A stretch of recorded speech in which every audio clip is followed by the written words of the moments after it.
Hello, Guardians. Welcome back to Tower Casuals, the Destiny podcast. I'm one of your hosts, Corey Derrigan. Alongside me, as always, is the Texas Ranger himself, Josh Finney. I fucking hate the Texas Rangers so much. I both love and hate them. I feel like the narration during the Fellowship of the Ring when Gandalf is talking about Gollum in the ring, he hates and loves the ring much as he hates and loves himself. I fucking hate the Texas Rangers, but I also love them. A lifetime of being a Rangers fan has prepared me for inevitably every single disappointment I will face in my life going forward. You're speaking to a Browns fan, man. Except when they actually play. Yeah, right? Like, we're two very long-suffering sports fans in this room right now. Yeah. Look, and it's like, both of us can cling to an NBA championship, though. It's true. Yes. Both of which were miracles, I might add, and involved LeBron James. Yeah. It went better for LeBron in one of them. Oh, man. Dude, remember... By the way, remember in 2007 when LeBron basically was the Cavs and he took like Darius Miles and Drew Gooden and Zydrunas Ilgauskas to the finals to fight? Is that when we still believed in Anderson Varejao? Yeah. And we got swept by the Spurs, but like, oh god, yeah, y'all gave them another ring for the dynasty, and it was like, oh look, Pop's back. Like, no, you went up against the practice squad and LeBron James. Yeah, well, dude, before LeBron, let's face it, the Cavs hadn't been any good since like the early '90s when Mark Price was their point guard and Brad Daugherty was their forward, right? And it's like, oh boy, man, and even then, they were good, but they weren't that good. You know? Yeah, they've never been like truly good. Yeah, and then Craig Elo and the infamous shot by Michael Jordan over Craig Elo that they went to their first finals in '93. So. Yeah, I've been a Mavs fan my whole life too, so I got used to winning seasons, but not making it far in the playoffs. You also had Dirk. I've heard all the playoff jokes. Well, I mean, you have to remember, before Dirk won his ring, Dirk was seen as like somebody who never fulfilled their potential. Like, yeah. Dirk was not appearing on greatest of all time lists or anything, and then he gets a title and he gets a ring, and all of a sudden, like, people are like, "Hey, is Dirk a top 25 player all time?" God, and I'm like, oh, listen, some of us have been making this argument since like 2007, but okay, right. I'll never forget us going to the finals against the Heat in 2006, getting fucked by the refs. So we were up 2-0, get fucked by the refs. Very, very reminiscent of what's happening in the Houston, Texas series right now, I might add. Get completely fucked. And he comes back the next season. They set a franchise record. They win like 67, 68 games. And then they lose to the We Believe Warriors in the first round. And that was probably like the most soul-crushing defeat I'd ever had as a fan, because Dirk then had to accept the MVP like a week later and his team's already out of the playoffs. It was very awkward.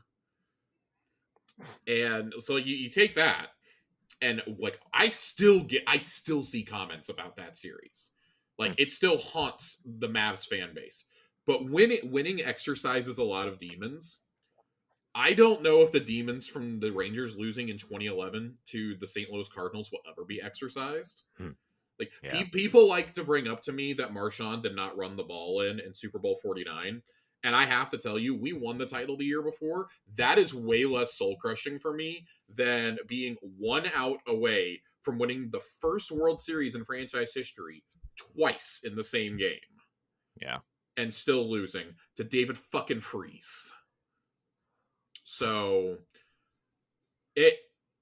Don't root for anything. Don't root for anything in life. Don't have anybody that you root for. I learned that during the Halo Championships this weekend. I'm going to start rooting for every team I don't like so that they never win anything. FaZe Clan, I hope you win everything for the rest of your professional careers. Houston Astros, I hope you make it to another World Series this year. Oh, man. Dude, the only thing I care about is that we beat the 49ers with the You beat the 49ers, yeah. Apparently good things can still happen to teams I don't root for. God, dude, the Browns defense is so good, though, man. It's like the best in the league. It's dude, it through 5 games, we have the lowest yards given up since like the 70s. Ridiculous. We're giving Absolutely up ridiculous. we're giving up 200.16 yards a game. And then you have PJ Walker out here. And we've only given up the defense has only given up like 4 or 5 touchdowns the entire season. 4, I think. No, 5 because of the Steelers game. I forgot about that. Man. By the way, Josh, I forgot to tell you last week, but someone DM'd me on Instagram and said with all the sports that we talk about on the show, they wish we did a 20-minute sports cast. No. It's not possible. Stop asking us. We already did an Xbox show for everybody. We already did an Xbox show. Honestly, like sports talk would just be like us complaining about our teams. Frankly, there would be no happiness. There would be no joy. It would just be the fact that Corey is still a Browns and a Cavs fan, and I'm still a Mavs and a Rangers fan. Yeah, it would just be sadness around the clock. Occasionally, the Seahawks will present a glimmer of hope. By the way, Cavs social media. By the way, like besides, we have 4 of the top 50 players in the league right now, apparently, but also maybe 4 of the top 100. I'm not 100%. I get 4 of the top 100. But everything else is about our 2nd round draft pick, Imani Bates. I'm trying to figure out who the 4th player is because it's Mobley, Garland, and Mitchell, and Jared Allen. I'm going to be honest, I completely forgot Jared Allen played for you guys. Yeah, I spent so much time looking at trade rumors about him to Dallas this year that you would think I would remember that.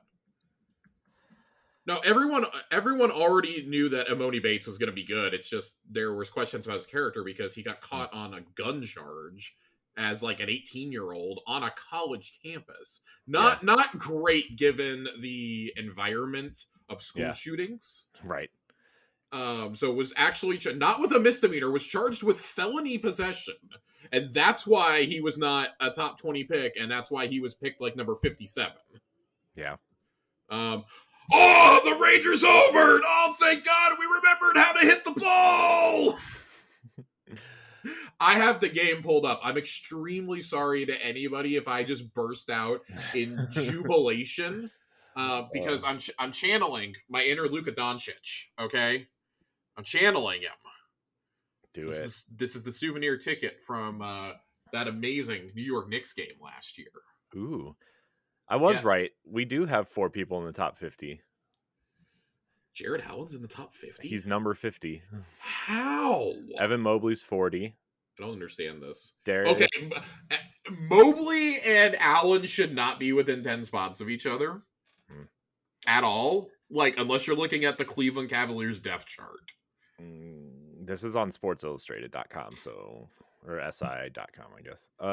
Darius Garland's number 36 and Donovan Mitchell's number 15. 36? That feels a lot. Okay. Anyways, guys, I promise we're going to stop talking about sports. No, we're not. Corey and I could talk. Listen, NBA season tips off in a couple nights. Corey and I could sit here and talk about the NBA all night. But I'm just getting sadder and sadder as we get closer. So. Oh, I've got a new Cavs hat, too. You've got a new Cavs hat. I did. It's orange and navy blue. I was going to have show and tell because my wonderful Excalibur plaque did arrive, but it's not here right now. It's down in my garage. Ooh, go get it. I'm not going to go get it. I can vamp about the Browns and how good they were on Sunday. Nope. To be fair, we lost because they missed a field goal, but still. No, so I'll show it next week. It is a lot smaller than I thought it was going to be. I did not look at the dimensions when I ordered it. It's like yay big. Oh, I thought it was huge. I thought it was huge too. I was like, oh man, this is like half the size I thought it was. And then I was talking to Johnny, and Johnny's like, oh, it's like double the size I thought it was going to be. He's like, I thought it was going to be like a paperweight. Oh. I was like, oh, well, I did not read the dimensions. So everyone's wrong. Yeah. Yeah. Everybody's wrong. I need Sakurai to come out and announce that we're wrong. Man, it's been kind of a crazy week though, Corey. I know. Josh, I beat Spider-Man. That was crazy. You beat Spider-Man. I'm about to dive in on Spider-Man 2 as soon as this pod ends. I'm diving in on Spider-Man 2 tonight. It'll have unlocked, and I plan on staying up late Nice. to enjoy some Spider-Man, as they say, the Spider-Men. Yeah, I'm Spider. actually looking forward to a relatively short AAA game. I know you can Game Informer said you could platinum it in 25 hours. Yes, and the main story, if you're just mainlining the campaign, it's like 10 hours. Yeah. This is like the best news that I've ever heard. Yes, I spent $70 on this game, but I'm so excited to have a shorter game and something that's not like 150 open world hours. Yeah. Because the gauntlet that we have been on this year, and that's like even without me doing Baldur's Gate 3 yet, has just been exhausting. Yeah. And then it's even more exhausting when you factor in that I ended last year on a run of Persona 5 Royale, God of War Ragnarok, and then went into Persona 4 Golden. So I'm very tired of long games right now. I'm excited for this. I'm excited for Mario RPG next month. Super Mario Brothers Wonder looks awesome. It does. That comes That out is that's tomorrow the game. also, right? Yep, Yeah. that comes out tomorrow as well. I'll be playing that over the Christmas break though. I bought it, and hopefully it arrives without my girlfriend realizing it. I bought it for her for Christmas. Ooh. So it'll be showing up sometime tomorrow. I used my Nice. other digital voucher to buy myself Super Mario RPG. Fair. I knew she would have no interest in it, and I've always wanted to play this game. So This would be the time to do it. this would in fact be the time to do it. So pretty excited for that. Dead Space comes to Game Pass this week. The I know. Dead Space remake. I saw that. Very excited. Alan Wake 2 comes out right before Halloween. That unfortunately has to become a November game for me. Yeah. I simply just don't have the time to get to it right now, or the money. Frankly, games are expensive, guys. Yeah, I don't know if you guys know this, especially those people who only play Destiny every year, and that's kind of like their game. But games expensive. Who knew? Yeah. So it's been a whole thing. I'm excited though. Corey, after tonight we've only got 4 episodes left until the end of the season. I know. There are 5 weeks technically, but that 5th week is the week of Thanksgiving, so we'll be taking it off as always. Yeah, we should probably talk about like the weeks we're not recording. Yeah, so we're not planning to do the week of Thanksgiving. Just some kind of like end of year notes. We're getting there. No show the 23rd, 24th of November. No show that week, because that is Thanksgiving. We're making it up to you the next week though, because we're assuming that the dungeon is out. The first week of the new season, and then the week of Christmas for sure we're for sure not doing a show the week before or the week of Christmas. Right, so that would be like the 15th and the 24th, I think. The 22nd and the 29th. Yeah, well, are the Fridays. Yeah, so December 14th or 15th. Sometimes they post on Thursday nights, sometimes they don't. Spotify is weird, but that. Oh, you mean the show? Yes. Yeah, well, I post it as soon as I edit it. So I know you do. It's just Spotify is sometimes, at least for me, is delayed sometimes. Yeah. Very weird. But the week of the 14th, December 14th, will be our final show of the year. Before we go on break. That'll give us 2 wonderful days with Christmas Grandma, presumably. Christmas Grandma. But there may be some other schedule changes as we get into the holidays. I currently have tickets to go to the Cowboys Seahawks game on the 30th of November. So and that would normally be a night that we record. Corey and I discussed maybe recording a night early that week. I would like to be here for discussion of the beginning of the final season. Yeah. Any story implications, obviously. So we'll firm that up as we get closer. And I've talked to Joe Aces. He's going to join us in the next week or 2. I need to firm up a date with him. Joe Aces. He's going to come in. We're going to talk bows with him. We're going to talk the Wishender effect. Wishender's seen a lot of uptick in usage. He's using it a lot in Crota's End. It's being used a lot in PvP. Just quite why is this bow having what you call resurgence. We did have a question last week asking us to discuss that, so I wanted to bring in a bowmaster to talk about it and just talk about bows in general. Why they've been so good, why they're such an effective go-to weapon in both PvE and PvP these days. Um, so he has agreed to come on. I just need to figure out a date with him. It'll either be next week or the week after, though. I kind of want to, not that I want to get through this, but I want to try and clear the runway as we get to the end of the season, so to speak. Yeah. Um, Man, remember bows were revealed? How I do. I was so excited for bows to be revealed, and then I didn't like them. Yeah. Which made me really upset. I was really upset, genuinely upset that they weren't good. Yeah. So, well, yeah. Anyways, we should it probably is what it is. should probably get into some of the Destiny stuff since We should probably get into some Destiny stuff. Almost 20 minutes into the show and haven't really touched on it at all.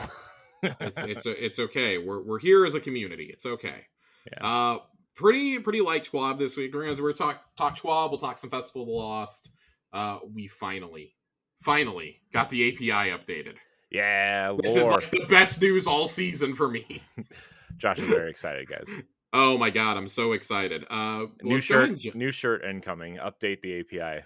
Oh my god. Yeah. Bungie, fix Ishtar Collective. Even though it's not your website. The Festival of the Lost is in full swing. That's basically what the Schwab is this week, let's be honest. These new masks, I'm kind of digging them. Yeah. You get Marasov, you get Disciple Callus, you get the Doggo, you get Good Boy. You get the Rolk one is my favorite one, I think. Yeah, that one's pretty cool. You get Nimbus, you get Clovis Bray, you get a Puka one, and then the Tormentor one is pretty cool too. Both Joasis and I have Tormentor fits going on. I think my fit looks better with the Rolk one personally, but I was already rocking red and black before this. Yeah. So that's been a lot of fun. We do have a fashion contest going on in the Discord, by the way, sponsored by yours truly. All submissions got to be sent to Nerd Generalist by I think the date that we said was the 30th. Let me check my own rules really quickly. I don't remember what he and I agreed on before I give out false information over the airwaves. Of course, you can go to the contest tabs and take a look at it. Submissions are open until 10/24. That's so we can get the votes in before Halloween. That would make sense. So you guys have until the 24th if you're listening to this to get those in, and then we'll have a week of voting. You get $10 in silver and the server title of Freak Show. Freak Show. I was going to do Ghoulish Guardian, and I was overruled by everybody. Freak Show was way better. I think it was Fox superposed it, so very excited. Your best spooky fit. We hadn't done a fashion contest in a while, so very excited for that. Have you seen the challenge that you have to do for the all black memento? No. So you have to. It's a hidden triumph. It's listed in Season of the Witch and not in the Halloween triumphs, which is really weird. Oh. It just has question marks on it. It doesn't tell you how to do it. So people were obviously having to deduce it. Joasis and I were trying all sorts of different things for one of them for like an hour and couldn't figure it out. The first one is to go do the Fallen Saber Strike while wearing the Clovis Bray mask. Oh. That was a little weird. We were like, huh? Because we tried going and talking to Clovis with the mask on. We tried talking to Mara with the Uldren O-Face mask. We tried talking to Crow with the Mara mask on. We went and emoted with Puka masks in the Puka Pond, and that didn't work. I still think that would have been the better one. Everything else is Lightfall themed. Yeah. The second one is get 100 kills on Neomuna with the Nimbus mask equipped. And then the last one is get 25 finisher kills in Legend Haunted sectors while wearing the Tormentor mask. Ooh. That was really spicy. Joe and I basically threw a lost sector yesterday, much to the chagrin of our randomly placed teammate, because all we were doing was running around trying to get finishers. But you know, it was pretty wacky. That unlocks the all black memento that you can get for your guns. Very cool. There was a bug that has been fixed as of tonight. You can get additional copies of this memento to drop from Eerie Ingrams now. Ooh. So kind of gives a reason to go and do that. Very excited. Nice. So cool. Mask time, everybody. Put your masks. Get your masks on. The weapon this year is a heavy strand grenade. I think it's a strand grenade launcher. It's a heavy grenade launcher. It might not be strand. I might just be talking out of my ass. I used it like once and deleted it. It's fine. It's one of those that like heavy grenade launchers are in such a weird place, and I feel like if you have a good one, you have a good one. Right. I think the one that I'm rocking is Impulse Amplifier Cascade Point. Is the one that I have on right now. So kind of curious to see how that'll work. I just kind of tossed it in my vault. I'm not really going to worry about getting weapons. I'm more worried about getting the exotic armor focused on my Warlock because you can get the cheap focusing. Still pretty stoked for that. Overall, I mean, it's standard Festival of the Lost. Like you know what you're getting when you do this. I love that Imaru and Ido are a part of the event this year. Yeah. It's hilarious. She keeps calling Halloween the Hall Between. I really love how sassy Imaru is during this, and it's like it's just the two of them. I don't think Glint has any dialogue during it this year, and maybe voice actor availability or just like, hey, we already had Imaru's voice actor in here doing a ton of stuff for this season. Let's just get him to record a bunch of dialogue. Yeah. And with Ido, we've suspected since the reveal of the collector's edition, she's going to have a pretty big role to play in the season coming up. Since the letter in the collector's edition is written by Ido to the Guardian. Yeah. So it would make sense if you've already got them recording lines for that. Hey, why not be a part of Festival of the Lost? But it's cool. It's all new dialogue in there this year. It's a lot of fun. Still, same 4 haunted sectors as last year. I still think this is a better event than the Haunted Forest was, personally. Yeah. Oh my gosh. Remember? Oh my gosh, the Haunted Forest, man. Yeah, it's very funny. It did not dawn on me until the other day when I was playing Festival of the Lost sectors, when I was doing the Lost sectors, that my girlfriend had not seen that they had changed the haunted sectors. She was like, she's like, do they still do the Haunted Forest? And I was like, no. They sunset Mercury like 3 years ago, honey. And she was like, oh, I guess that's the last time I paid attention to the Halloween event. She's like, I always liked it. I was like, you are the only person. I think the idea was all like, just like the Infinite Force, the idea was always cool. It was just never utilized. Yeah. So bit of a bummer on that end. I kind of hope that maybe we can see a return of it in the future, but for right now, this is cool. I think the Legend Sectors edition is a really good move. As well as the exotic focusing, the Eerie Engrams. We were kind of wondering how were they going to handle the weapons, and like I'm getting so many drops just doing the sectors that I don't feel like I need to specifically focus the weapons at all. Yeah. I think another solution would have been, let us make these craftable. But I don't think that'll ever happen. Braytech Werewolf is conspicuously absent this year. Yeah, we talked about that last week. Yeah, that's weird. We were wondering last week, and it is officially gone this year. It is nowhere to be found. I hope this doesn't signal that once we've hit like 3 years of a weapon, 3 or 4 years of a weapon being available, we're getting rid of it. Yeah. At that point, I think you should just allow it to be craftable. Let everybody just get the pattern for free. Yeah. You know what they could get rid of though? Jurassic Green. Jurassic Green fucking rocks. I don't know what you're talking about. It now it does, brother. You can get didn't back then. It has always been good. You can get heel clip incandescent on that thing. That thing is hot. Man, I don't genuinely it's one of the best PvP pulses in the game. I'm not even joking. Like even before the new perks this season, it genuinely has always been a very good PvP pulse. There's better options, sure, but it's always been a very good choice. I feel like I didn't like it when I had it. I mean, it may be down to personal preference, but I've talked several PvP players that I've talked to absolutely love the thing. And I'm even more excited now. Now it's got way better perks than it ever had before. Well, you know me, Josh, Mr. PvP. That's what they Yeah, call me. Corey is a PvP main now. Yep. For sure. Yep. PvP main. Here I am. PvP main. Indeed. Dealer, hit me Indeed. up. We'll go to the lighthouse like 6 times in one night. Let's go. Oh my god. Yeah, I mean, I'm liking the event.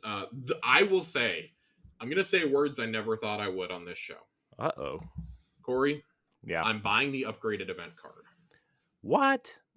That's not something Josh does. I love the sparrow that is a part of this. It is You're contributing to Festival of the Cost, Josh. Corey, it's a candy corn shaped sparrow, and it shoots candy corn out of the back. Oh, okay, well, that's kind of cool. I kind of love it.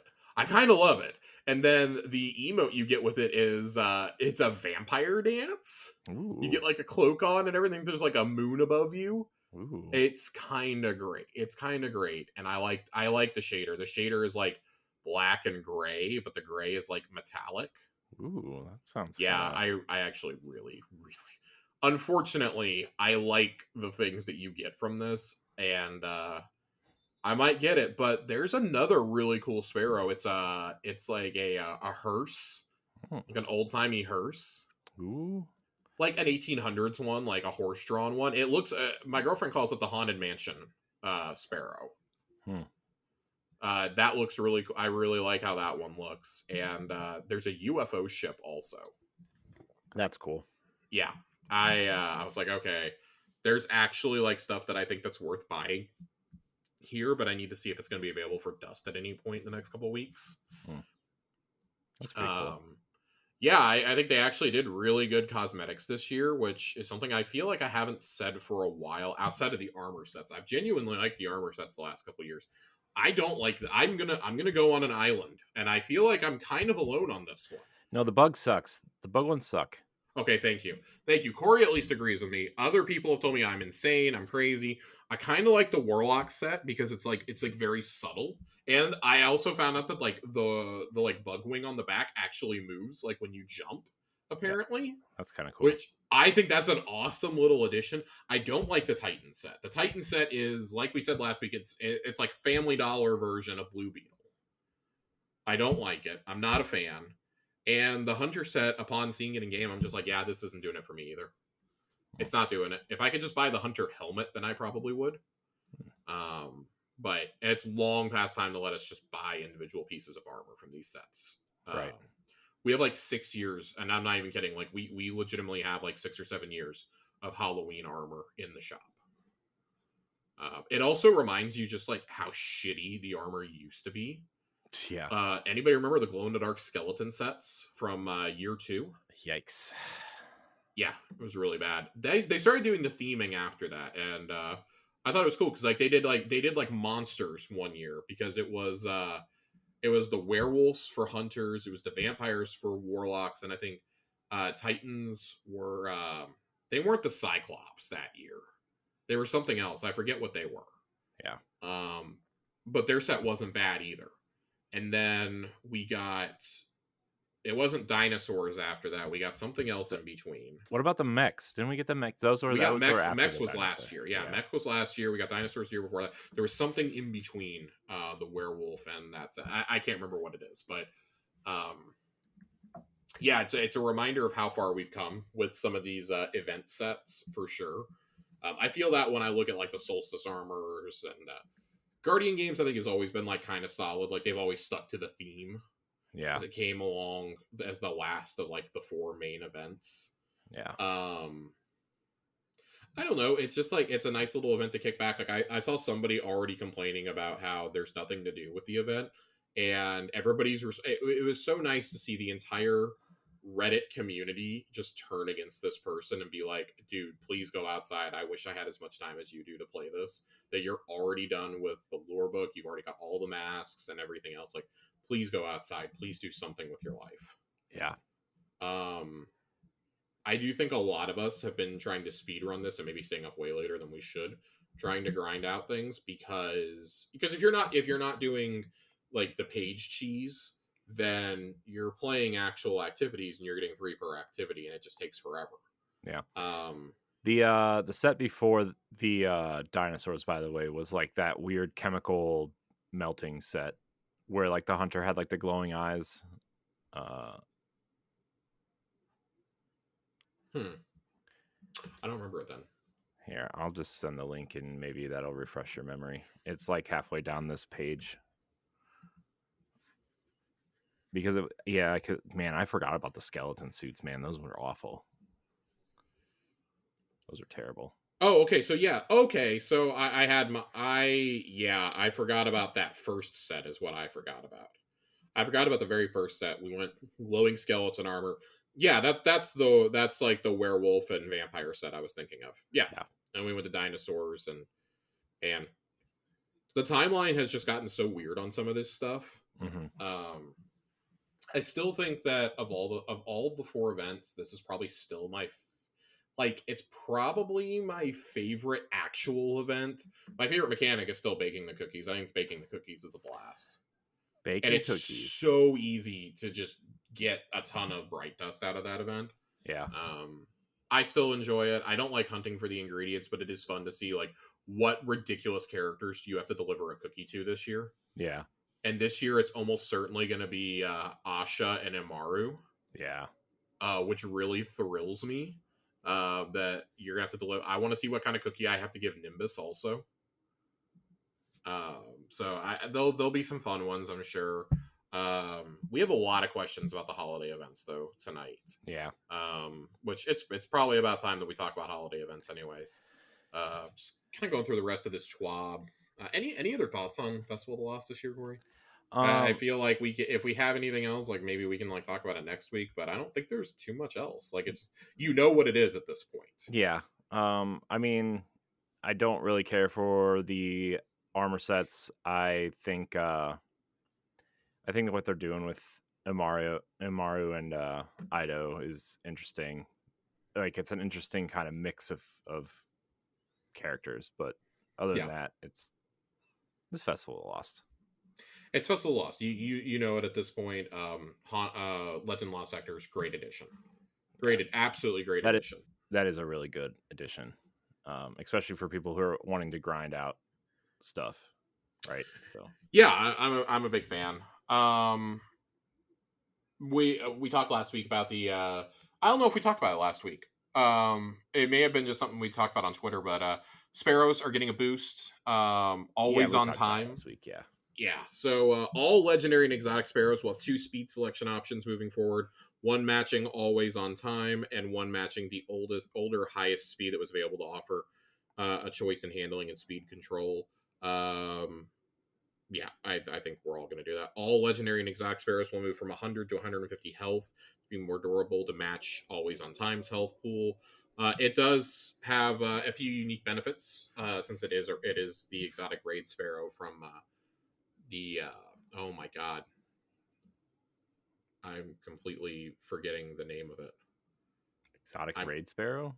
From the raid you get Anarchy from. I'm completely blanking on the name. Scourge of the Past. That's what I'm thinking of. Yeah, you get the better fuel economy, the lower enemy aggression, and the better side-to-side boost. Really only becomes essential when you need to go do Grasp of Avarice. That's like the only time I've ever, other than the actual raid that you get it in, is the only time that I've been like, oh yeah, I need to use something like this. Glad I never forked out the 240 raid bucks for it. 240 raid bucks. Your spoils? My spoils. I call them raid bucks, man. Raid bucks. Yeah, save them. Spend them on something better. Yeah. buy Anarchy or Teraba. Weapons exiting the loot pool. Bye-bye. Buzzard's final week is this week. Love when you guys tell us partway through the week. That's just fantastic. They gotta get better about this. We need to know at the beginning of the season, so that way you have a couple opportunities to try and get these weapons. Also, why is it leaving in the middle of a season? Or like it's not. This is just the last week it's gonna be on the rotation. Oh, okay. That's what they're saying. Like it's your last chance at the adept version. The regular version you will still be able to buy through Zavala. All right, caught up. And then Swarm's final week is next week. which is fine. I mean, I think we're all kind of ready for Swarm to be out of that loophole. A little surprised the Buzzard is going away so quickly. And in Trials of Osiris, should be no surprise. They are trying to get Immortal out here as quickly as possible. The final week will be the week of 10/24 when you can do Trials next weekend. So not the week you're listening to this pod, the week after. And I'll do another reminder on next week's pod. Go get the best SMG in the game. Even after 2 nerfs, it's doing Recluse style shit still. So go get it. Try and get an adept one. I will be trying to get a regular roll, a decent regular roll. That is. This has just been a horrible year for me. Literally every single Immortal weekend has had either something going on or some sort of family tragedy. So I have not to get dark. I have not had a chance to get Immortal yet in game. I might have to resort to just buying them from Saint next season. And then Astral Horizons final week will be the week of November the 7th. So it is what it is. Checkmate is changing over to Checkmate Rumble. Ooh. Yeah, whoopee. Can't wait to ignore that. And then Prime Gaming. There is it's a spooky bundle. There's some older exotic. There's an exotic emote in there. There's a new projection. Festival of the Lost projection. Pretty thrilled about that. So it could be worse. Could be. It could be worse. So could be better. I mean, I think the Prime Gaming drops have genuinely gotten a little bit better over the last few months. We got a special shader in this past one. I like when they do that, when they give you a shader, which we get that every so often. We get a special shader giving us older exotic emotes. Is always nice to see. When they were doing the exotic ornaments for a while there, that was the best. Yeah, I'm gonna be honest. I haven't kept up with the Prime Gaming stuff. I kind of forget it exists most of the time. That is fair. And then just kind of the last thing in here is Festival of the Lost will conclude at the weekly reset on November the 7th. So we've got a while. Yeah. We got a while with this. And I think a lot of that's due to the fact that Halloween is on a Tuesday. Yeah. They want to keep the event around through Halloween, obviously. Yeah. So this makes sense. Yeah. Oh, boy. All right. So we put out a call for questions. And, man, y'all delivered. So we're gonna answer some questions first, and then we're gonna have an extra long War Corner tonight because it's been so long. I've got 2 long pieces for us to do tonight. They must so when I looked at the questions earlier, there were only like 5 or 6, so they must have like no, there's a lot. There's a lot. We've got like 11 in the actual thread and then a couple in the channel. So we'll hit some of these here questionees because a lot of this is stuff we were going to talk about anyways. So we're gonna go ahead and discuss it. Let me get the right thread pulled up and not last week's questions. All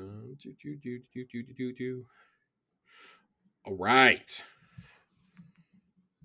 Joasis writes in, what is one quality of life change you'd love to see in the game? Personally, I'd love to see a button I can press to store weapons directly to the postmaster. I think that would be a cool one. My problem with it is I think that only works on a PC or a pro controller setup. That doesn't work with a normal gamepad, unfortunately. At least not on Xbox. It's not going to work. It might be able to work on PlayStation if you can like remap that big touchpad. Then it might work, but I can see people hitting that on accident all the time. Yeah. Or I mean, maybe I'm just misinterpreting this. Maybe Joe is talking about like just an option when you're viewing the weapon, an option to hold a button down to send it straight to your postmaster instead of sharding it. I think that would be really cool too. I would be down for that. In terms of quality of life, like I don't feel like there's a ton of quality of life changes. Maybe like and I'm kind of inspired by our run of Crota's End last night. How everybody keeps falling in the holes.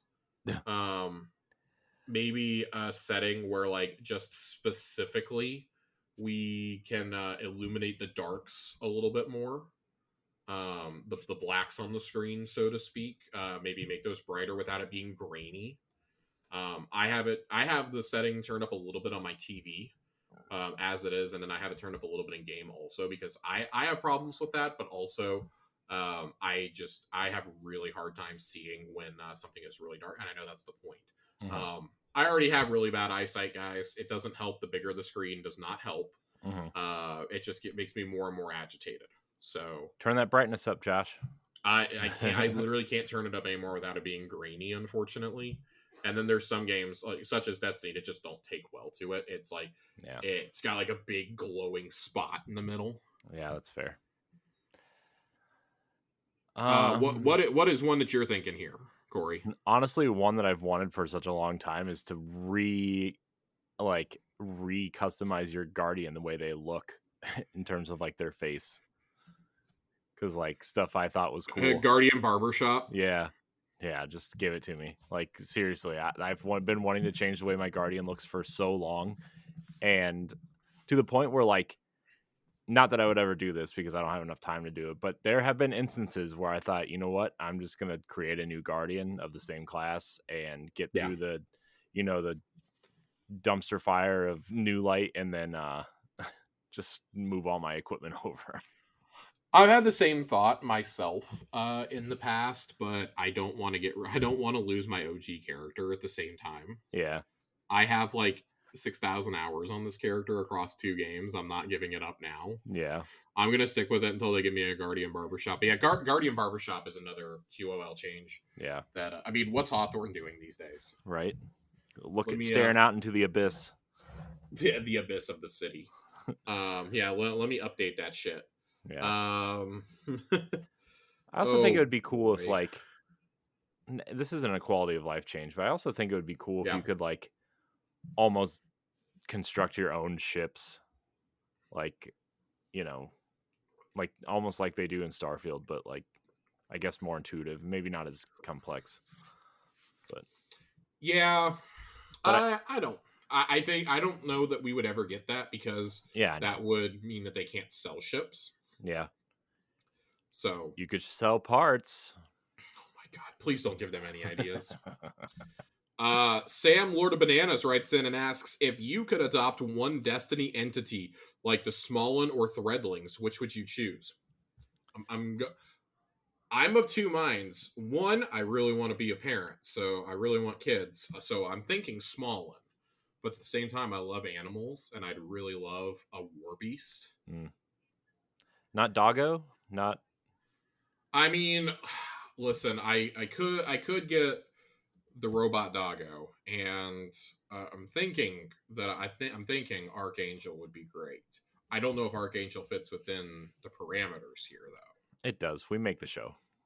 We make up our own rules. Well, I mean, if we're going there, then I mean, I'm going something mechanical because I don't trust myself enough with living creatures.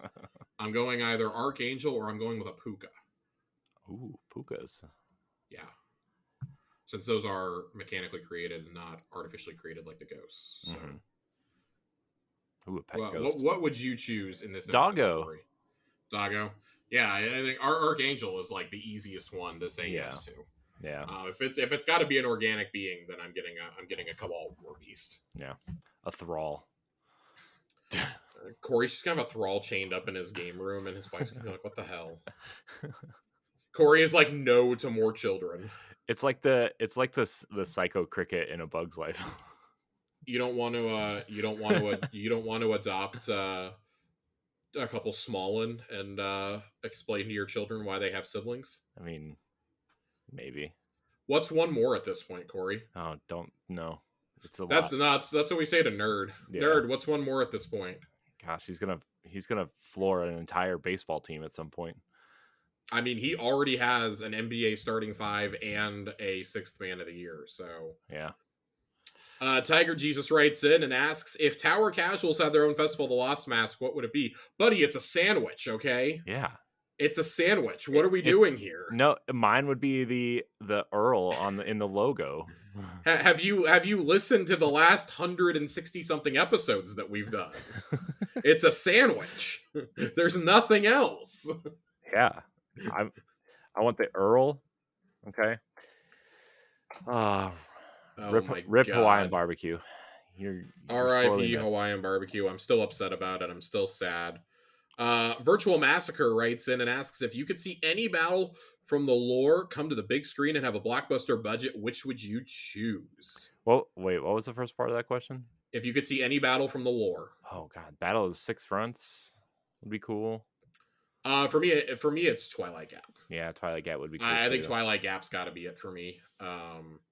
And I mean, there's so many plots that spin out of Twilight Gap too. You know, the Titans not talking, the Titan leaders not talking to each other anymore. Anna seemingly dying in it, but they never recovered the body. Yeah. So she used that as an excuse to dip and disappear.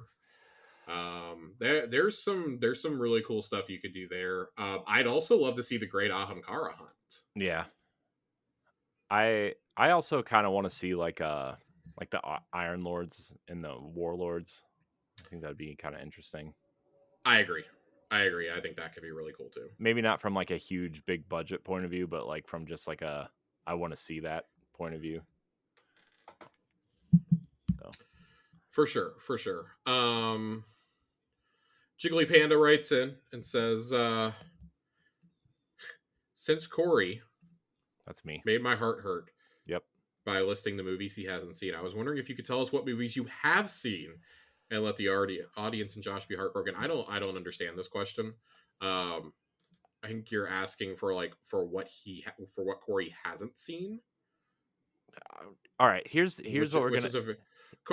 I'm gonna list 10 very common movies, and we're gonna see if Corey has seen them. Okay. Also, you can eliminate like stuff like Star Wars and obviously stuff like that, but I mean, I don't think anything is obvious at this point. That's fair.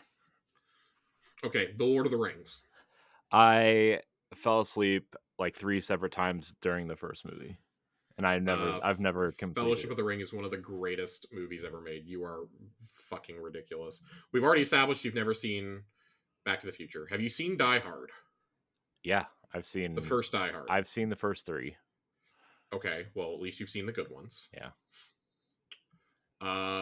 We've established you have not seen Alien. Mm-mm. This is hard when I have to basically eliminate all of Disney. There's some Disney movies I've never seen, but I would not go that route. I think that would probably be safe. Okay, yeah, maybe this is going to be a little bit harder. Because see, what I think of common and what is actually common are probably two entirely different things. Just name the ones you think are common. Scott Pilgrim. Nope. God damn it. Shaun of the Dead. Nope. For those of you listening to the audio, Josh's face just gets even more and more disappointed. I'm very disappointed. I'm going to my library. Rocky. Have you seen Rocky? Oh yeah, dude, I've seen them all. Oh my god. Well, I haven't seen Creed though. I haven't seen any of them. What? Corey! Dude, as much as I love Rocky, I've never seen Creed. I was gonna say Creed, and I was like, no. Creed is a recent movie. Surely he's seen this. Nope. The Matrix. Have you seen The Matrix? Oh yeah, I've seen The Matrix. Matrix is like a top 5 movie for me. Oh my god, guys, I'm actively floored here. The Bourne Identity. Have you seen The Bourne Identity? Yeah, I've seen them all. Okay, even the bad ones. In the so Corey likes Matt Damon. We've established that. Heat. Have you seen Heat? Nope. The Godfather? Nope. Let's keep this going. This is fun. Titanic? Yeah, I saw it once because my parents wanted to go see it, and I went with them. Oh, I thought you were going to say that you went because a girl wanted you to. I have seen that movie on 3 separate occasions. Oh, I'm sorry. And I never made it all the way through until I saw it with Chelsea. Oh man, that movie sucks. Because 2 previous girlfriends wanted to watch it, and I fell asleep like 20 minutes in. Yeah. Both times. Oh, Avatar? Have you seen Avatar? Yeah, but you're missing some significant James Cameron movies that I've never seen. Terminator? Nope. Audio listeners, Josh's eyes are completely shut now. Friday? Nope. Ghostbusters? Nope. Oh wait, You've never seen Ghostbusters? I just watched the first one last year because we did it for an episode of something. Oh my god. I just This saw is it, just- and I thought it was pretty bad. Like, I have a hard time wondering why that movie is so popular. Corey. Anything by Quentin Tarantino. Only Django Unchained. Once. It was fine. I can't keep this going. Yes, I you can't can. keep no. I 5 can't. more, Josh. 5 more. Oh my god, 5 more. I don't know if I have 5 more. Yes, in you me, do. There's a Corey. billion movies out there. The Martian? The what? The Martian? I've never even heard of it. Oh my fucking god. All right. Oh, wait. Mission- Yeah. Oh, okay. Yes. I have not seen it. The one with Matt Damon. Okay. Mission Impossible? No. I thought you were talking about like some sort of Corey, hype there's 80s 7 movie. of them. There's 7 Mission Impossibles, and you haven't seen one of them. Nope, it's too many. Office Space? Nope.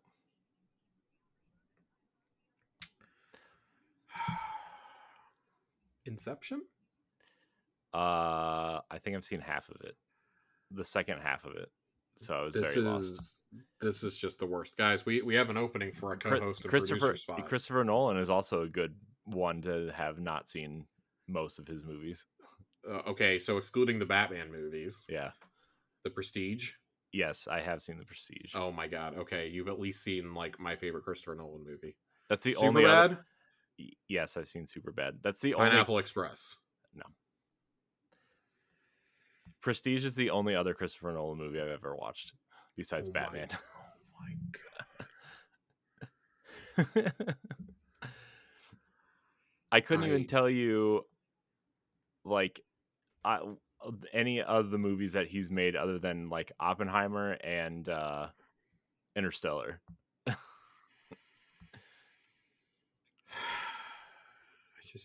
I can't do it. I can't do it. I can't do it, guys. I can't do it. This is devastating. This is Josh's favorite new segment of the show. Every This week is for not the Josh. every week for the rest of the year, you're going to name 5 movies and ask if I haven't seen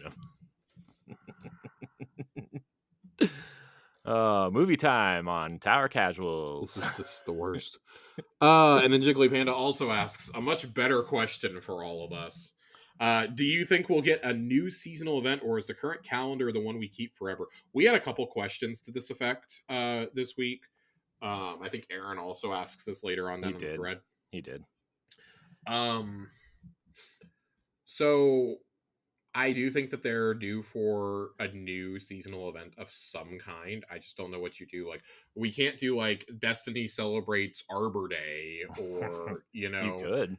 Indigenous Peoples Day. I don't think you can really make that a fun event in the tower. Yeah. Thanksgiving would just be weird. Memorial Day probably shouldn't do. Seems insensitive. Yeah, I don't think Memorial Day or the 4th of July would really go over well. Yeah. I don't know. I don't know who else you can what else you could do. That's the problem is like I like the idea that they made Solstice its own thing. Mm-hmm. I understand why we do Halloween and Christmas and like those two. I think those 3 events are probably here to stay forever. Guardian Games is the one that I think needs to go. Even though I have fun during Guardian Games, fun-ish, it's time to go. Yeah. It doesn't really make sense. It would make sense if it was like an Olympics year, I think.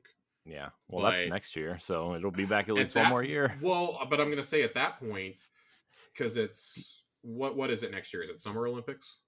I think it's winter because they're talking about basketball. Maybe it is Summer Olympics. Basketball is a summer sport. Is it? I thought it was a winter sport. Basketball was not a winter sport. You do not play basketball outside. Well, I don't. No, you can play inside. When it's cold, you play inside. They play hockey during the Winter Olympics, Corey. I'm just saying, when it's cold outside, you play. No, because they're recruiting for. Oh, well, never mind. I don't know. You know what? I don't watch the Olympics. I don't care. USA, go team.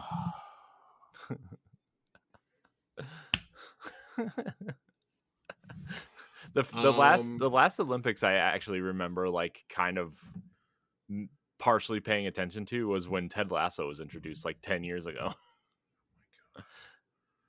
I'm just glad you know who Ted Lasso is. Dude, that show was awesome. I think the probably the most reasonable thing to do would be to do maybe some smaller holiday events. I actually would really love, and I've said this a couple times. I'd really like to see Guardian Games go away and bring back the Revelry. Like a spring themed event. I think that would be really cool to drop in April, because I mean you're not going to do Easter, like, so that's getting into like religious connotations and whatnot. Yeah, but I think Solstice is kind of supposed to cover all of that kind of stuff. Without, I don't know. I would like some sort of spring event that isn't Guardian Games. Yeah. I would also like it because it would mean that around Valentine's you could bring back Crimson Doubles for a little bit. Oh man, Crimson Doubles. Give me that chocolate ghost. Even for like a 2-week event. And I think that's part of what this game needs, is more like maybe 2 or 3 week. And I know we have a couple 3-week, all these are 3-week events, but like do like 2-week events or something. Mm-hmm. It's okay, like lessen the grind a little bit. Like, guys, well, as long as it's fun, we'll play it. Yeah, there is nothing wrong with it. As long as we are having fun, we will play. Mm-hmm. So that's part of the God damn it, Rangers. I just watched them hit a 3-run homer. I'm so upset. You could be watching this terrible Jaguars Saints game. I think that just at a certain point we need to go back to the drawing board on these events also. Yeah. I wouldn't be too upset if they, and I know they won't do this because Eververse brings in money and events bring in money, if next year they just hit the big old reset button and didn't do Festival of the Lost, Dawning, or Guardian Games, and they just did Solstice. Do you think, I mean, that's a possibility with the new kind of rotation, right? I mean, not like taking out events, but changing them up with the new episode kind of rotation of replacing seasons. Yeah, I mean, I definitely think I think it's possible for sure. But I think if you were going to do it, next year's a really good time to hit that reset button. Mm-hmm. Like we just talked about, like we've had Festival of the Lost, and I mean, like they've changed Festival of the Lost, obviously, right? But like the Dawning has been the same for 6 years. Yeah. Guardian Games has been the same for 3. God, if I have to go to the European Aerial Zone one more time. I'm not even bringing up Solstice. I didn't even participate this year. I used to love Solstice, and now I'm just like, God, get me out of here. Yeah. And I think that brings up some, not like bad feelings, but it's just at this point, I think a lot of us who play all the time are pretty just like apathetic towards the events. Mm-hmm. I do think they need to come up with different things, but like Halloween, as much as I hate to say it, like the haunted sectors thing is fine, but I can't believe I'm gonna say this, we've had this for 3 years now. Yeah. If you just did different haunted sectors next year, I think a lot of us would be like, oh, thank God, it's a breath of fresh air. But you're at a point where you have to do something else. Yeah. I like the idea that during Halloween we continue to get the goofy costumes. I think that and the masks makes Halloween fun in this game. Mm-hmm. But you got to figure out a different avenue to do it. Just like how the Haunted Forest got stale, the sectors are getting kind of stale, and part of that's because you're not doing different sectors. I don't know what you do for Christmas. I have no idea what you do for Christmas. But cookie baking, it's probably time to go away. Or at least have it in addition to something. I don't know. The European Aerial Zone has to go away. Yeah. Holy shit, I'm so tired of that place. I know. It sucks. So tired of it. That's got to go away, and I think that Guardian Games, it's time. We've had Guardian Games for 3 years. It's time to do some 4 years now.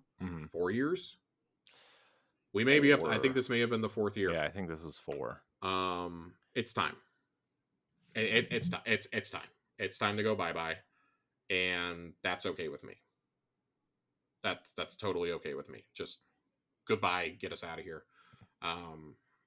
Crimson Doubles, man. It's been long enough. Bring it back. A lot of people would love a duo. They'd love a duo playlist.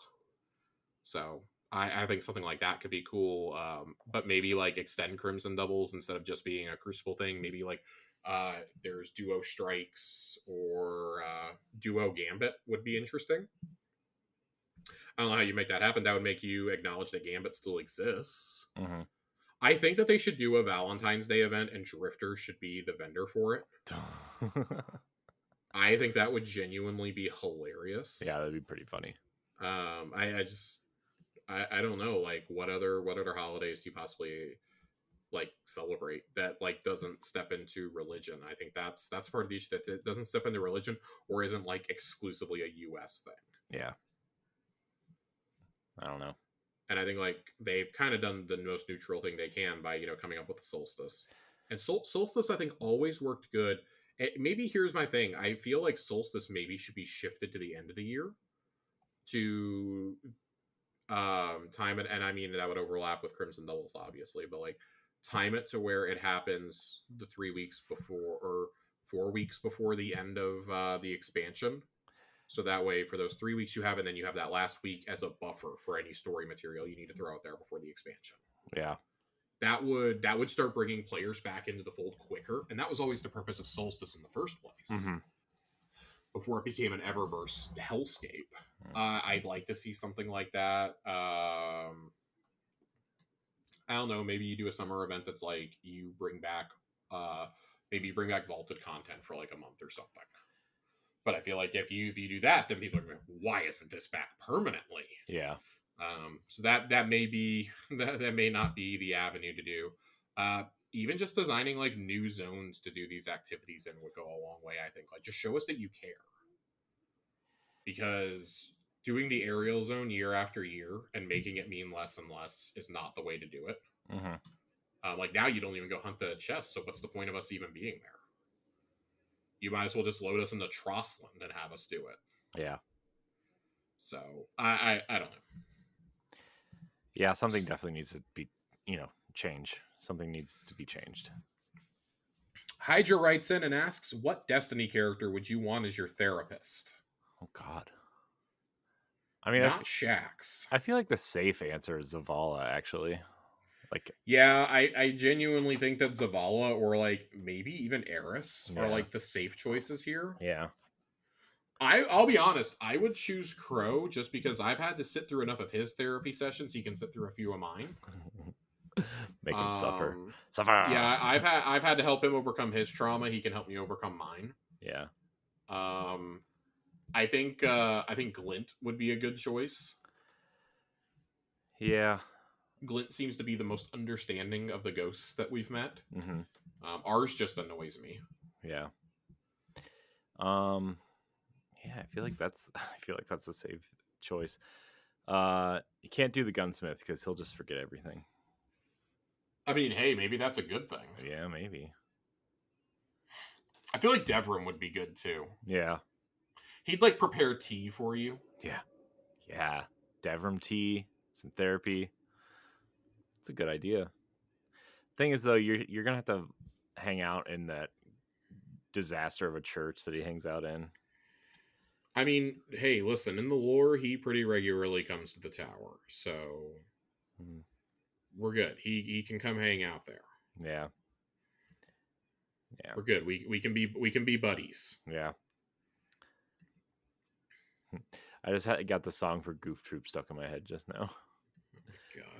Oh, God. Airmail Attic writes in, would you rather farm spectral pages in the first contact mission for an hour or eat hive sushi, which would be raw hive worms presented in a nice rolled form off of Savathun's thick thighs? Oh, God. Listen, buddy, I'm keeping this is a family show. I've only said fuck like 10 times tonight. Okay, I'm trying to be. Half of those were for the Rangers. Most of them are for the Rangers. I would like to keep this a family-friendly show, so in the interest of that, I'm farming spectral pages in the first contact mission. Yeah. Also, because it's going to stop me when I hit 75, so really it's only like 10 minutes of suffering. Yeah. Loopholes. I really don't want to eat worm sushi off of, no offense to Savathun or anything, but like, man, Wonder how crusted over those thighs are. You know what I mean? Jesus fucking Christ. Titan Chicken Man writes in, Slimy. since other devs have done it in different MMOs, would you like to see farming introduced in Destiny 2, and what would it look like? I absolutely do not want to see farming introduced No. in Destiny 2. Holy shit. We already have enough materials. We did have farming in Destiny 1. It was called run around the zones and gather all the materials and then wait. I think he means an Animal Crossing style farming. I'm fully aware. I am 100% aware of what the connotation is here, and I'm still saying no. Absolutely not. That nothing would get me to stop playing this game quicker. I promise you. Absolutely nothing. But you're going to play the Hobbit farming game. I am playing the Hobbit farming game because that's a Hobbit farming game, and it's not a farming simulator inside of my shooter. It's fair. I'm good. No, I don't need to see Farmer Zavala giving me tips out there, okay? Zavala in overalls is not something I want to see. I already got my farming game. Disney Dreamlight Valley, game of the year. Fucking God. Saint 14 writes in and asks, if you had to explain the 3 different Guardians to a new light, what class are you shitting on the most? And how would you explain each class? Oh, I'm 100% shitting on Titans, guys. Whoa. Absolutely. Whoa. Just taking a gigantic dump on Titans. Whoa. That's not. That's... Sit in the corner and eat your crayons, Corey. Purple's the best. See? Proving my point. Proving my point. He's got purple shit. Yeah. Oh man, imagine if your shit was purple. How scared would you be? I don't know. How scared were you after you get those purple crayons? I was concerned. I just switched over to green because they say eat your green vegetables. So. Oh my god. Yeah, no, I'm taking a dump on Titans. Absolutely taking a dump on Titans. Man, I don't know who. I guess. Man. Big ass shoulders, and they're not even big shoulders. They're just big shoulder pads. I know. It's like you're wearing a lady's pantsuit with shoulder pads. God, it's like you gotta like really find them, normal sized ones. Yeah, sorry, I'm gonna wear normal looking armor that usually looks cool. By the way, yeah, the motocross Vanguard armor has small arms, shoulder pads. So, how would you explain each class to a new light? Well, first of all, I'm firing back, and I would shit on hunters. Of course, you would. Yep. I'm shocked that we both didn't pick warlocks, just because we shit on them all the time. In a joking way. No, I figured that. I figured they didn't need any of the spice today. I would say if you're really like into Halo, you would play a Titan because that's the more, traditional, I would say, kind of shooter class. If you want magic, real magic, you would play the Warlock, and if you want to play stealth, more stealthy and more strategic, you would play the Hunter. And there's nothing stealthy and strategic about hunters these days. I would say if you Titans, punch, warlocks, Harry Potter space magic, and hunters, jump, bang, bang. 10 points for Gryffindor. Wingardium Leviosa. Oh my god. Oh, good What's Lord. happening tonight? Classic Mark writes in and asks, what 2 superheroes or villains, so any comic character, would you use to help you get to the lighthouse? Oh, Jesus.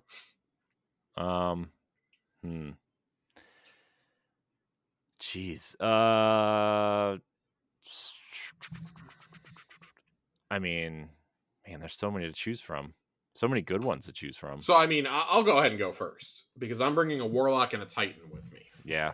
Going for a well-rounded one, because I already play a Hunter, so I'm bringing a Warlock and a Titan with me. I'm bringing Thanos.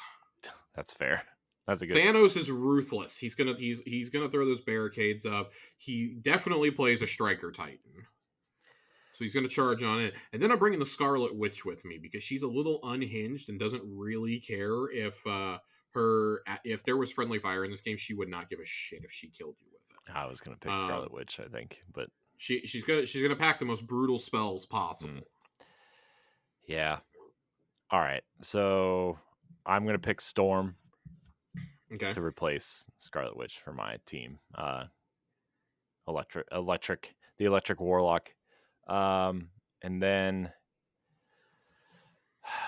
do I want a hunter or do I want another Titan, Josh? I guess I would have to have a I don't know. hunter. Maybe the hunters don't want to be with you after you just shit on them. Good.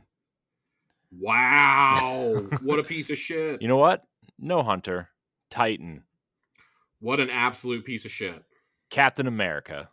Throwing shields. Throwing barricades. Gross. Healing people. Gross. Let's do it. Ew. Our next question comes to us from Stitchy06. Which Festival of the Light mask do you want the most and why? I got the Rolk mask, and that's the one I wanted the most. Yeah. I wanted that one because I want to run around in my black and red fit with it. Yeah, that's fair. I'm going to have Rolk's glaive out when I do it. Mm-hmm. I mean, in terms of these masks, I don't know. I don't really care for the Callus one. I would say... Yeah, the Callus one's a little goofy. Yeah. I kind of like the Rasputin one just because it's kind of plain and kind of cool looking. The Marosov one looks really scary looking, like not correct in some way. It just looks weird. I'm gonna go with the Rasputin one, or the, that one. The robot one. Robot face. Corey likes Clovis Bray. He likes the free one you get just for starting the event. Yep. Let's do it. And then, of course, we already talked about Aaron's question, seeing how we did Jiggly Pandas. It said the same holiday events over and over. What are some suggestions of new activities to add into the event? Destiny 2 celebrates Arbor Day coming next year. Yeah. Arbor Day. I promise it's coming. Yeah. Celebrate the trees, man. The trees. We got to start getting these, like, what national day is it thing in here. Like, oh my God. National Bread Day. Mm. You can only use Jotun for 24 hours. Yeah, that'd be awesome. That'd be terrifying and horrible.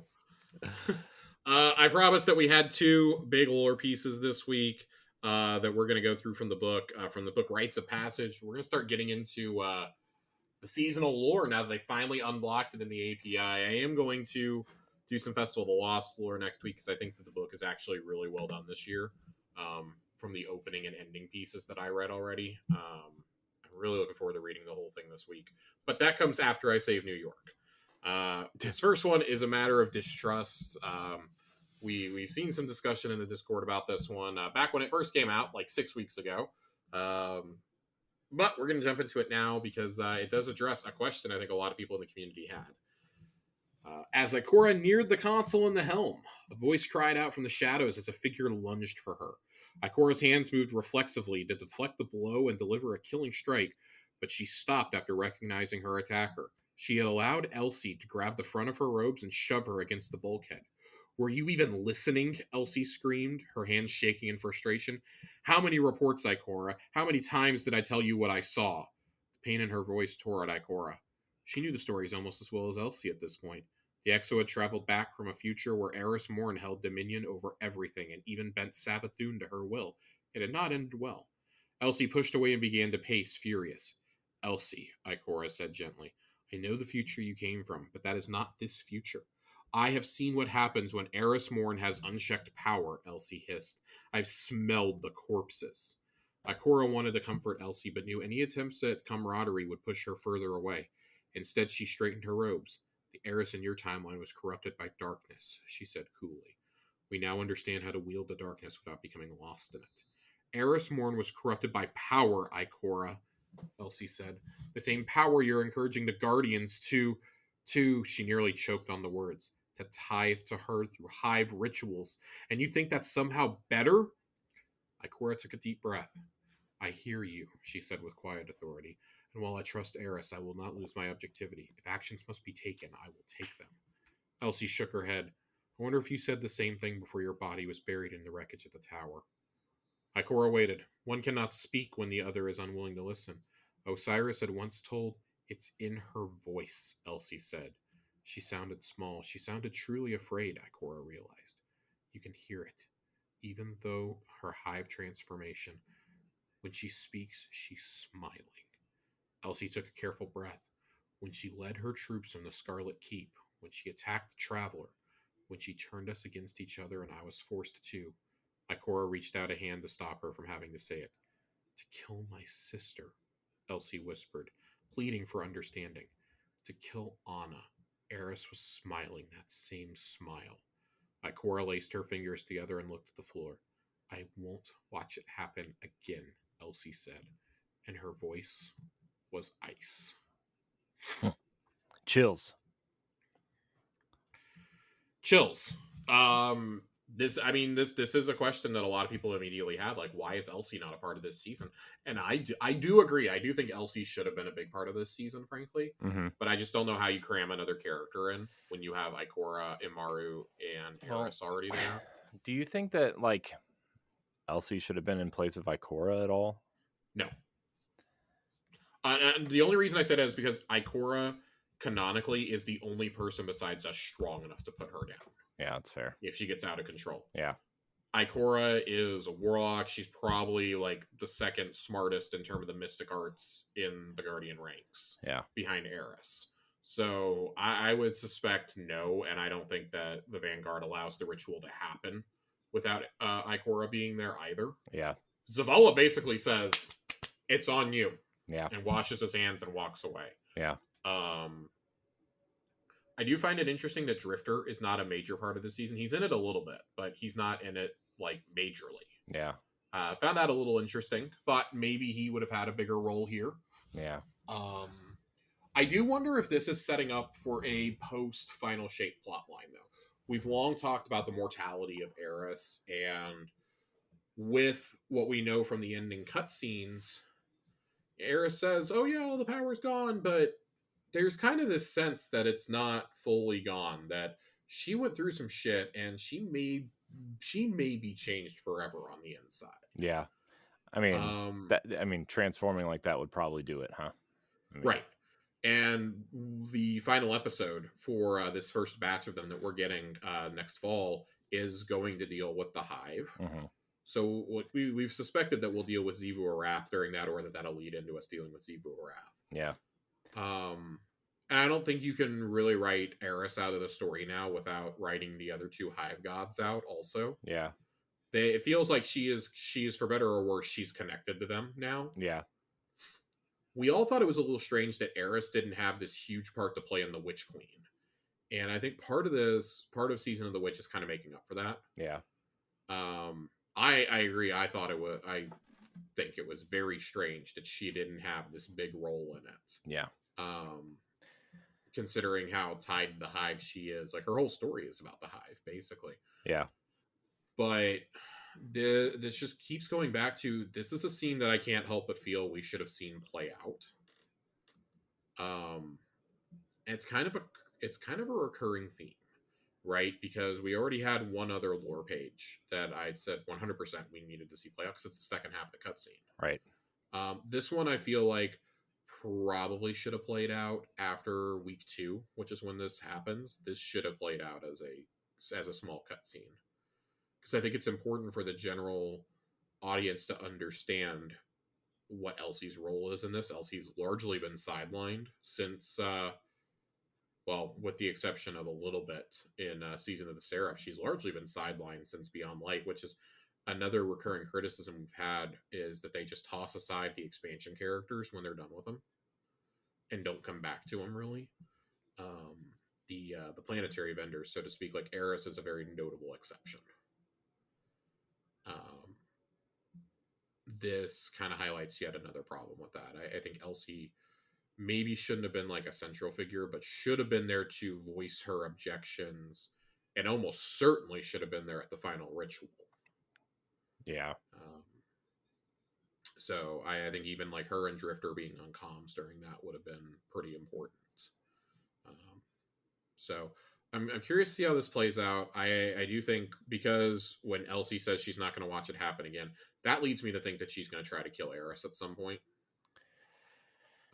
to prevent it. Yeah.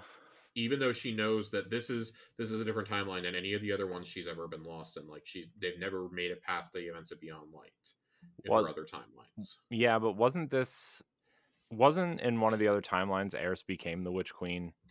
Well, yeah, that's And what she explicitly and says that here. yeah, well, I mean, I'm saying like Elsie, like what if this is just delaying the inevitable, this timeline?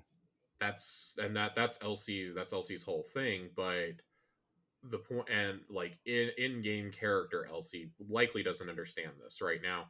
The divergent point was us defeating Aramis, Right. us not caving into the darkness, and us wielding stasis fully in the final mission is the divergent point. Everything that's happened after never happened in the other timeline. We never went to the throne world. We never went to Neomuna. We never got Rasputin back. All this and that. Like, these things never happened. We never actually faced the witness. The Travelosi was not created in the alternate timeline. So I think like Elsie always is urging caution to everyone else. I think she needs to take a bit of her own medicine here and, trust. Like, Eris has not led us astray yet. She did not fall and be corrupted to stasis like she was in every other timeline that she's experienced. And that's largely because we as the Guardian do not fall. That's the catalyst. When we fall, everyone does. Mhm. Like, because we're the most powerful and then we fall. So very interesting. I do think that this is definitely setting up for post final shape. Uh, just ugh, yeah, shenanigans. Mhm. We have one more piece from this book, Auspices, which kind of helps us figure out what everybody else is doing during this. Drifter sidled through Eris's Anathium, poking at her occult doodads. Doodads is actually a real word in this lore piece. Many of the unidentifiable objects were covered in one type of grime or another: wax, tallow, machine grease, or blood. He shook his head with affection, amazed that somebody so sharp could be so sloppy. He spotted the deck of whispers spread haphazardly across Eris's lectern, and strode across the room, gathering them into a clean pile. He'd had so many fortunes and misfortunes over his many lifetimes, he doubted another one would tip the scales either way. Drifter cut the deck fearlessly and flipped over the top card with a flourish. The Harbinger. As he stared into the card, the magnitude of Eris's undertaking loomed large in his mind. For one dark instant, he allowed himself to consider the possibility of her failure. Don't worry, Moondust, he muttered. You got this. He casually placed the card back on top of the deck. And when you're done, I'll be waiting. Zavala eyed the deck of whispers warily. He had been touring Eris's base of operations when the cards caught his eye. They seemed to draw his attention with silent insistence. The commander had never been one to seek omens or portents. It wasn't that he chafed at the idea of cosmic forces influencing his fate. The far reaching effects of the Traveler on his life had long put to rest his hubristic sense of self determination. Rather, he distrusted the riddles that such oracular devices employed. He had heard too many of the Witch Queen's half truths to trust anything but hard evidence anymore, and yet Zavala picked up the deck and immediately sensed its power. It felt heavier than the weight of its materials. As he hefted it in his palm, a card slid from the middle of the deck as if pulled by an unseen hand. Zavala watched gravely as it fell face up at his feet. Lament. He gave a plaintive chuckle. Perhaps the oracles were not so difficult to interpret after all. Ikorakel, Mithrax called out to the Anathium. He had come looking for the Warlock Vanguard on city business, but having found the space empty, paused his search to scrutinize her latest operation. Mithrax had strong objections to Eris's use of hive magic, but knew the Vanguard was not his house to command. He perused the historic artifacts littering the space with mild distaste. They reminded him too much of the relics of Nezarec, which had plagued his youth. As his gaze came to rest on the deck of whispers, Jesus, he felt a familiar numbness spread throughout his chest. Though the sensation had become more prevalent in recent months, he told no one. As the Kel picked up the deck with his upper right hand, he felt his splicer gauntlet pulse with energy. The cards were clearly imbued with a power beyond his experience. With his lower left hand, he delicately withdrew a card and placed it face up upon the table. Ascension. Mithrax pondered the omen gravely. It reminded him of all the tribulations his house had suffered in coming to the last city. Their ascension had been a violent and sorrowful one filled with detractors. Yet the peace and security they had found among the humans had justified their risks. Now it was Eris who was walking into the sanctum of her mortal enemy to save her people. Mithrax shook his head in self-rebuke. Perhaps he'd been too rigid in his opinions regarding Eris Morn's mission. He owed her the same grace the Vanguard had extended to him. He slid the card back into the middle of the deck and felt the numbness in his chest recede once again. So there's two things to draw from this. I think the Zavala portion is just kind of there. It's kind of Zavala just like, thinking on the events going on. The first is the Drifter part. Specifically what he says at the end, when you're done, I'll be waiting. I think that's kind of a fun nod to the fan fiction romance that Destiny players have developed between the two. That there's been underlying currents of it since Season of Arrivals, and I think that actually would be a really fitting conclusion to both their character arcs. Yeah. To admit it before Eris dies. Yeah. But in typical Drifter fashion, it probably wouldn't happen until after she's dead. Yeah. The most interesting part of all of this is Mithrax's part.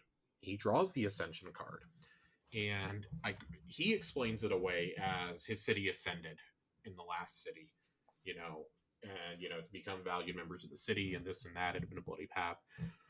I see it as something different. He talks about the numbness in his chest, that it's gotten worse in the last couple of months, and this is directly tied to the relics of Nezarec that we were hunting in Plunder. Yeah. And I can't help but wonder if Ascension hints at his death and resurrection. I think it's too on the nose. It's probably too on the nose, but I think it's worth thinking about. I know we really have hammered this home, but I think we've pretty much solidified that Ido is not going to be that. And the fact that Mithrax's daughter happens to be the scribe for the House of Light also means that if he were to die and be risen again as a guardian, she then recounts the tales to him as the scribe. She's the keeper of the history, this and that. Ascension also could just mean Mithrax dies a final death. Not everybody gets saved by a ghost, as we saw with Amanda. So either way, I think we're going to look back on this piece as a pretty significant turning point for Mithrax's story. What that turning point is yet to be determined. We could figure it out as early as next season, or maybe it's in a future episode. But either way, that's something that's going to have to be dealt with, especially if they're talking about that the pain in his chest has been increasing. Yeah. That's hinting that, it's spreading and overtaking. And at some point, that's going to have to be dealt with, unfortunately. Yeah, I almost wish it would happen maybe sooner than later. Yeah, I'm curious to see, because there's three things that have to happen next season already, and we have to figure out what the Wish Arcana card is talking about, which a lot of us have speculated it's going to involve the Ahamkara egg from Season of the Lost. Number two, we have to figure out how we get through the portal. That's going to be the biggest mystery. I think that other things that we need to consider that could happen, we could see Mithrax's death and resurrection, but also the Curse of the Dreaming City. I mean, that's what we keep coming back to, right? Like, I think that has to be dealt with now that nobody is receiving those tithes. Neither Savathun nor Xivu Arath are receiving those. It's time for the curse to be broken. It's time for us to bring Mara fully into the fray. I know she's in it because of Defiance, but it's time to really bring her into the final fray. Yeah. And reassemble the allies. And I suspect that we're going to have something similar to in Arrivals leading into Beyond Light. We did the Exodus missions where we were trying to convince our allies to evacuate the planets that were going to fall to the pyramids. And really the only one we ever convinced to come with us was Ana. Ana and her USB drive with Rasputin on it. That was it. We never were able to convince Brother Vance to leave. Of course, we know what happened to Asher Mir. He went in and pulled the Pyramidion down, became part of the Vex network ultimately. And then Sloane survived by being partially taken. And that's, getting worse and worse. I suspect that she dies before the end as well. Yeah. So I think you do the inverse of that, and it's going to be going to all these destinations and bringing everybody in. Assemble. We joke about it, assembling the Avengers, but it's gonna have to happen, right? Yeah. So. Yeah, I feel like that's probably going to be. You don't think that's going to be the campaign, do you? No, I It's think got to be next the season. campaign I think has to start with us flying into the portal. Yeah, I mean, I wouldn't be surprised if that's how next season ends, to be honest, and then they just kind of replay it at the beginning of the final shape. Yeah, I feel like because there's usually something that happens that final week. This is one of those instances where I think you're going to get something that'll happen right before the server shut down, like they did with Beyond Light and the Traveler waking up. Mm-hmm. I think, God, was that Beyond Light or was that right before Witch Queen? It was before one of those. But I think that's going to I think something like that has to happen. Yeah. There's going to be something leading into the downtime. Yeah. That everyone participates in. And for me, it would be really cool if that ended, if the ending cutscene was us powering up the ships and, leading, basically our ship leading everybody to the portal. And then that's where it ends. And the expansion starts right there. Yeah. So. What's next, Josh? That's it. Oh. That's it. We had two pretty long and big lore pieces. We've answered all of our questions. I think that's going to be it for us tonight. All right, lore. Good. I'm glad. I'm glad you can stop stressing about the API. I'm just happy and it's funny because we predicted this was going to happen. I was literally starting to take pictures of the lore for this week so I could just read them off the computer, and I saw the tweets about, oh yeah, the API is fixed. Great. Please don't let this happen again. Yes. I bet it happens next with the expansion, 100%. just because 100%. they don't want people's, really. I mean, but we've seen they can block them and unblock them in individual weeks. Mm-hmm. They've always done, like, they've done that for the last year and a half. So I don't understand why suddenly we're pretending that we can't do it. But that's where we are. It's close, Josh. It's very close. Thank God. We are rapidly approaching, and with the holidays, it'll feel like we're gonna feel like it's taking a little bit longer, but in terms of our episode, it is fast approaching. Mm-hmm. Fast approaching. Fast approaching. Just like the end of this episode, Josh. Just like the end of this episode. Just like the end of the episode. Get me out of here, Corey. I want to thank everybody for watching and or listening to this episode of Tower Casuals. You can join the Discord. Join the Discord. Ask us questions in the Discord. You can follow us on social media at Tower Casuals. Josh, as always, thank you for your time. Where can we find you? Unfortunately, you can still find me on Twitter at Josh_Finn, 2 N's. Did you see they're going to start charging $1 a year to use Twitter? That's like for new users. Oh, is it only new users? It's new users. I actually have a shout out to give here before the end of the show. Shout out. As you guys know, our friend World Jukebox is back from his deployment overseas and has taken up doing woodworking. Ooh. He has started his own business, making some small stuff. Nice. I have told him he can talk about it in Discord a little bit, and I know he was talking about it in there the other day.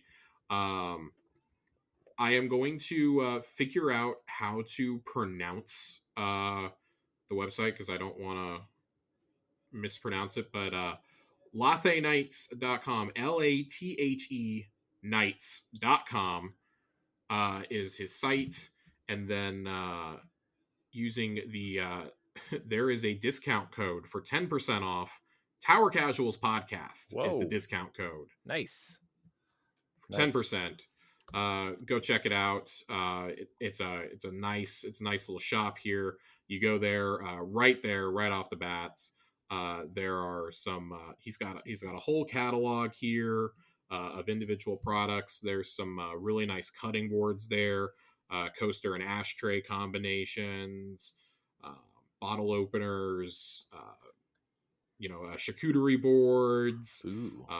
Yeah, it's some really nice stuff here. I'm hoping to order some stuff myself here, maybe order some Christmas presents. That is not me, being like, oh yeah, I'm just gonna do this. No, this is like genuinely well-made stuff.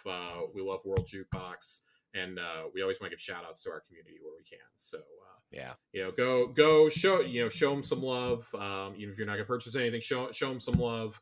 maybe share a side around. We'll put it in the comments of this episode as well. Yeah. So I wonder yeah. I wonder if it's just pronounced late nights and it's like maybe that's like a name or something important to I him. I don't know. don't know. I don't know, and I don't want to. I don't want to assume. I probably should have asked this question, but yeah, we will. We'll talk about it for the next couple episodes. We're gonna keep giving World Jukebox a shout out. Next couple episodes, somebody who has given a lot to our community. As you guys may recall, those of you who've been around for a long time, he has been writing questions for a long time. Yeah. Was one of the first who was writing and emailing questions to us. Was one of the first people in the Discord. So we're talking pre episode 100. Mm-hmm. We're talking like episode 50. Yeah, 50 and maybe even earlier that we were hearing from him. So, shout out. Very happy to promote your business, man. Yeah, for sure. Just tell us how to pronounce it next time, like in the Discord or something. Yes, so I don't accidentally offend. Yeah. You want to spell that out one more time, Josh? LATHE Nights.com. Nice. Go support. You can find me at I am Corey HD on social media. I want to thank everybody for watching and or listening to this episode. Until next time, we love you. Goodbye.